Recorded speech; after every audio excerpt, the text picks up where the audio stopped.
Good morning, good afternoon, or good day. This is Tim from skirexmedia.com once again. And I have to tell you something. I got so frustrated trying to come up with an idea for this week's podcast. And then, even worse, I couldn't write it. I sat at the computer till my back hurt and I just couldn't get it done. So I decided to put that on the back burner. I'll put it aside. I'll come back to it. It will probably become next week's episode. For now, though, I'm just going to tell you a story. It's a story I hope you get something out of. Kind of like a lesson. There's a lesson about karma in this story. There's also a lesson about keeping your gear tuned correctly, making sure everything's taken care of, the proper maintenance. Now, this story takes place at Camelback Ski Area. That's in Tannersville, Pennsylvania. It's a little hill in the Poconos right off of Interstate 80, really easy to get to, not far from where we lived in New Jersey. I really enjoy this mountain. It's small, like the vertical's not much. I can't even remember the elevation, but it's not much over 1,000 if at all. So it's got, small elevation, small vertical, small mountain, only a few chairs, few trails, but still fun. It has a real ski bum kind of vibe. It's hard to explain, but when you go into the main lodge, you get the smell. There's something about the smell. We all know that smell really does something to the memory. It really brings you back. It's one of those things that really does. And for me, every time I walked into their main base lodge, man, there was just something that felt old school ski vibe. I don't know what it is, and it could just be me. But it's definitely not a rich man's hill. Now, a lot of city folks go there. You see a lot of people from New York City going there because it's easy to get to down I-80. And it's about maybe 3 hours from the city, if even that. It's no further than Hunter. Obviously, it's a little further than going to Vernon Valley, Mountain Creek, for those of you in New Jersey. But it's a really cool mountain. I love it. So a friend of mine from work says, hey, she wants to take her boys, her 2 sons, and they're teenagers at this point. She tells me she wants to go, and she said, I can come. I was like, absolutely. She knows me. She's one of my closest friends. And she says, yes. I said yes, I said, yeah, I will totally come with you. Absolutely. So we throw everything in the car and go. 3 people renting. I have my own gear.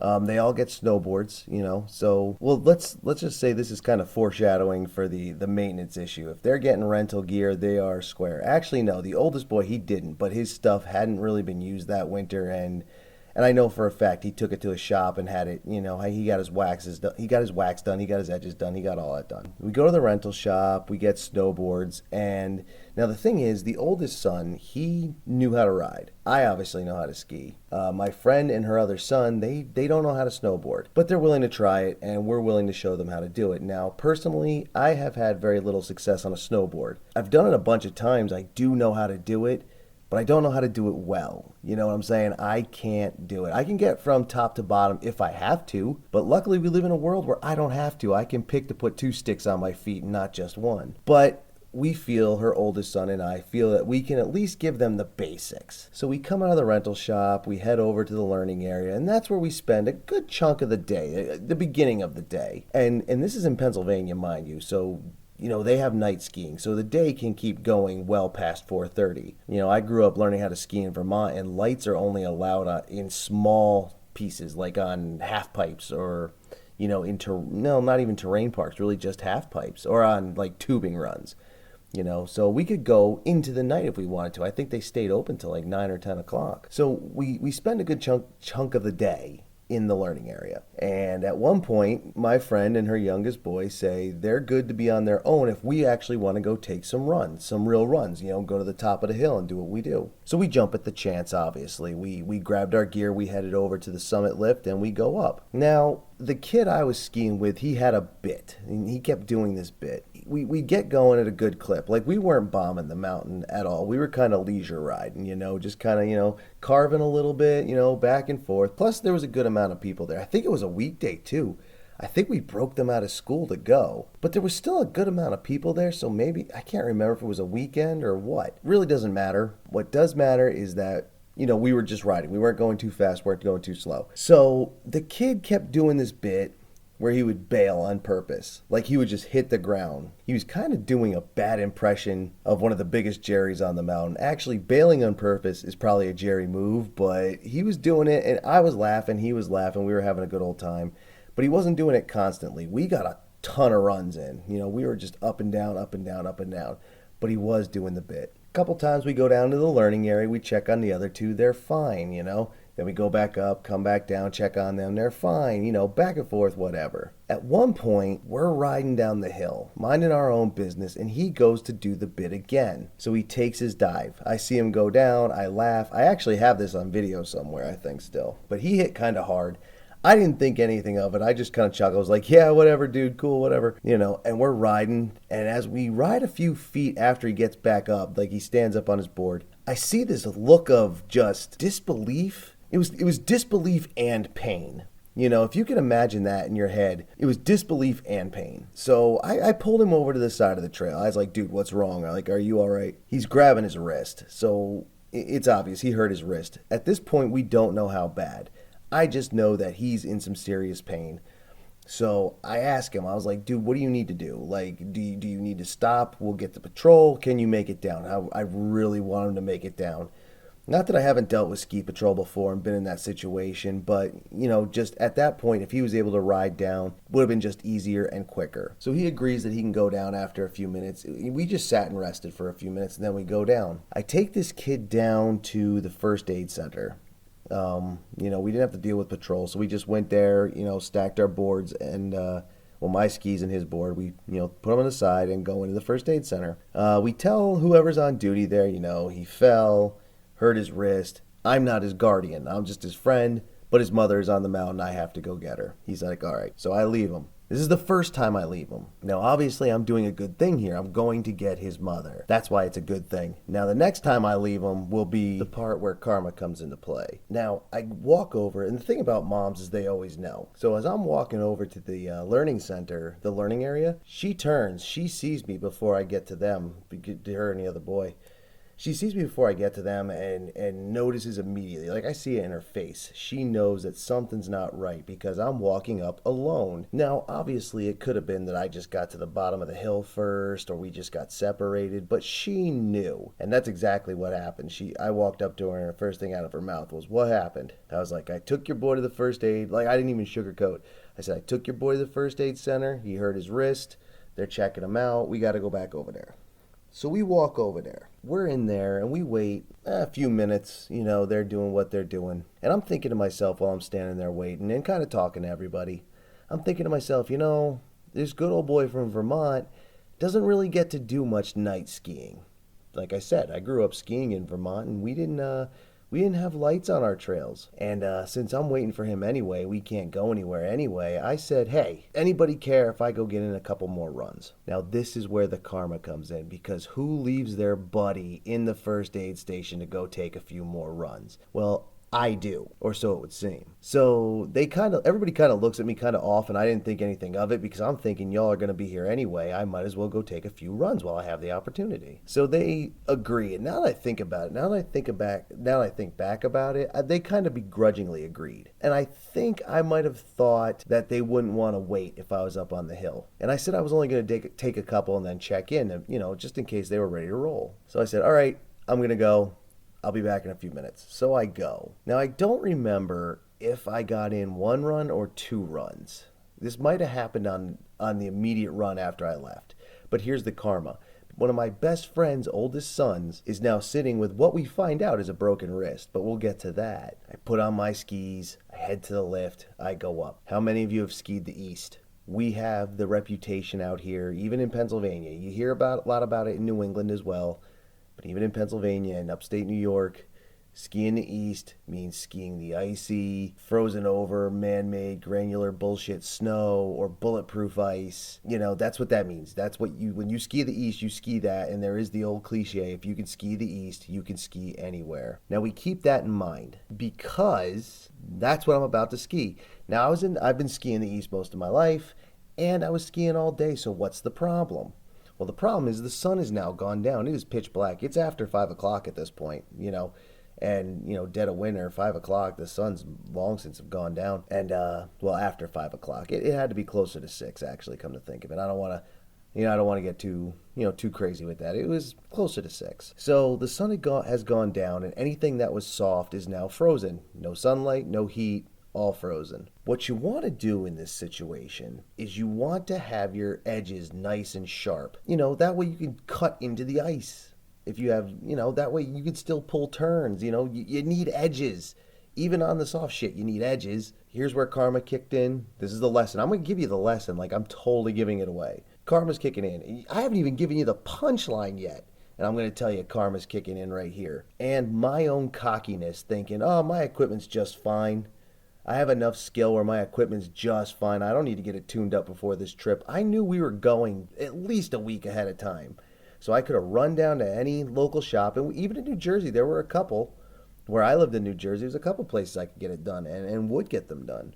But I was like, you know what? No, I'll be fine. No issue, no worry. Of course, I didn't anticipate skiing after dark. But it is what it is. So there's your 2 lessons about to come up. The karma's kicking in, and my own cockiness is kicking in. Anyway, I get on the lift. I ride up. The lights on the trail. I think night skiing is so cool. I'm going to tell you a little secret. It's not a secret. I'm not that big a fan of being out in the dark, especially outside, especially in the woods. But being on those lit trails is just awesome. The way the trees are lit up, the way the snow is lit up. Skiing under the lights is just great. And it wasn't even that cold out. Not that I wasn't prepared with, that was the equipment I had taken care of. I had my pants, jacket, gloves. I was set. So I get up, I get to the top of the mountain, and I'm looking down. I'm like, this is so awesome. This is going to be so cool. I've taken my run. Now, there's not many people on the hill, so nobody witnessed what happens next. I was on a trail by myself. I'm skiing, minding my own business, nothing crazy. I'm not bombing. I'm not trying anything fancy. I'm just kind of, left and right and going.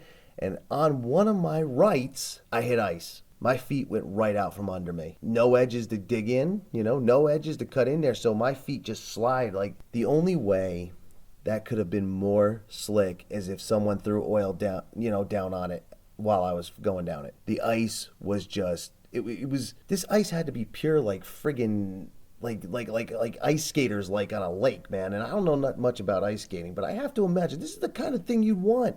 So you're and again, there's the point to the edge.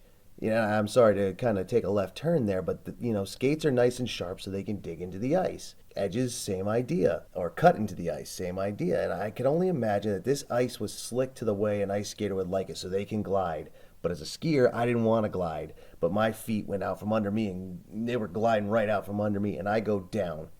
So I was kind of on a steep. So when I went down, I felt, went, into the mountain, whole body hits. Couldn't take it in the shoulder, but I didn't have my arms down. So I did that right. Whole body goes in, and instead of just sliding down, for whatever reason, when I hit, I bounced. And I didn't just bounce. Like I said, I was on a steep, so I bounced up and off. And it wasn't really a tomahawk so much, but I can imagine it looked like one. Did one tumble roll forward. Not, like I said, not really tomahawked it, but didn't really tomahawk it, but it was still pretty ugly. Rolled and hit again.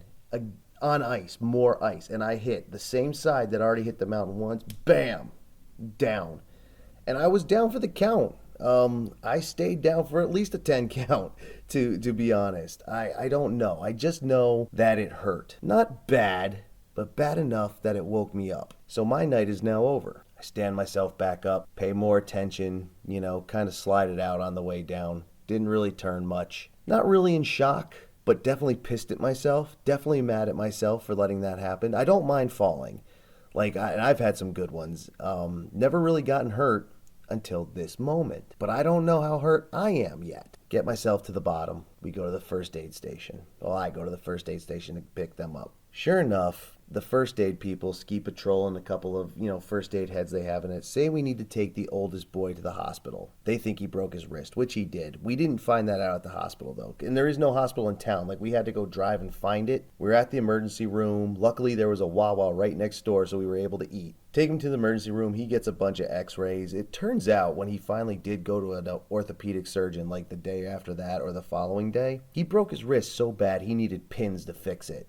He needed surgery to fix his wrist. So he definitely got the worst of it. Here's why I believe in karma. If I would have sat there with him in that first aid shack and then made sure I sat with him through the x-rays and everything else, karma would not have kicked me in the nuts and threw me down that mountain that day. I was in pain, but I wasn't hurting so bad that it was a problem. I just ignored it. Day goes by, go back to work. Kind of hurt, don't really think much about it. I was like, I'll just push through it, it's fine. Ibuprofen. After a couple days, I can't even stand up straight. So I have to go to the doctor. X-rays, MRIs. Luckily, my back isn't broken, but I do end up in physical therapy for a month. I hurt my back pretty bad. I busted up the muscles in my back pretty bad.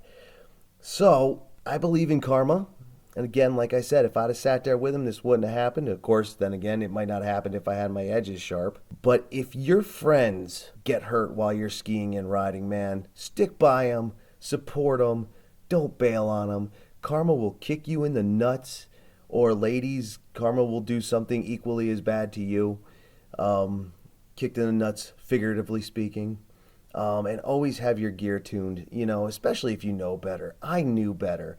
I knew the second I was invited on this little trip, I should have taken my stuff that afternoon to a shop, said, hey, give me an edge and wax. That's all I would have needed. That simple. I didn't even really need the wax. The wax was fine, I think. The edges were shot, though. That's my story. That's actually the worst I had ever gotten hurt on a mountain. And I've done some crazy stuff, I even one time went headfirst into a pile of wood that was on the side of a trail. Couldn't tell you why it was there. It was chopped wood. I mean, obviously, it was done during, maintenance time when they were cutting back the trails. Might even come from a new trail. That I can't remember. That was a long, long time ago. That was even further back than this Camelback story. But I went hands first into that. I've fallen. We've all fallen. If you don't fall, you're not really trying. But that was my worst injury, a back injury that put me in physical therapy for a month. And it put me on the disabled list at work. Now, I still went. And luckily, I was in management. So I could get away with not doing much. But when you go back to work and you can't do what you were doing, your boys are going to make fun of you. As well as the kid's mom, who was skiing with us, who worked with me, who also made fun of me. And I deserved it because that was just a stupid accident that could have been avoided. Whether you believe in karma or not, that could have been avoided. So take the lessons. Get your shit checked out, your equipment, everything, and make sure you don't dick around. If your buddy's hurt, take the ambulance ride because karma will thank you. And that's my story. I hope you enjoyed it. Like I said, this is an off-the-cuff freestyle, thing. I'm just talking to a microphone. Because I was just getting pissed at myself for not being able to write this week's episode. So if you enjoyed this one, awesome. I appreciate you listening to my story. I like telling stories. I love telling stories, actually. I'm kind of known for it. I love to tell a good story. Some of them are not true, but I always tell people, I come with a disclaimer. This story is for your entertainment only. But that, back injury story was real. So if you like the story, let me know. I have about 1 million stories that I can tell from the ski hills. If you didn't like it, tell me that too. That's fine. How else am I going to learn? This is 6 episodes in. I'm still kind of shaky on what I'm doing here. So if you're enjoying it, let me know. There's tons of ways to do that. If you go into the description, you'll find the email address, skirexforever@gmail.com. That's skirex, the number 4, ever@gmail.com. You can write to, that's the address to Ski Rex Media. You can write and say whatever you want to me, good or bad. Again, if someone doesn't tell me I'm doing the wrong thing, then how am I going to learn? You can leave comments anywhere you want, whether it's on this podcast, depending on where you listen to it, which could be on Spotify, Buzzsprout, iHeartRadio. I do put it on YouTube. It's audio only. I don't do videos yet for that, but I might. You can leave comments anywhere you can. You can go to Twitter, Facebook, SkiRex Media.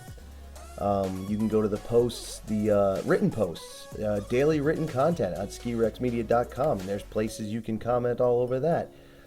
If there's any interaction you want to have with me, like I said, good or bad, you can even just tell me to go F myself if you want. You can do that too. Any way you want to do it, all in the description. I hope you enjoyed my story. I hope you're having a good day. We're going to try and come back with an actual topic next week, see what I can do about that, all right? Take it easy, enjoy, keep your equipment tuned, keep your karma in check, take care of yourself and your friends, be safe, have a good weekend. Winter's right around the corner. I'll talk to you soon. Later.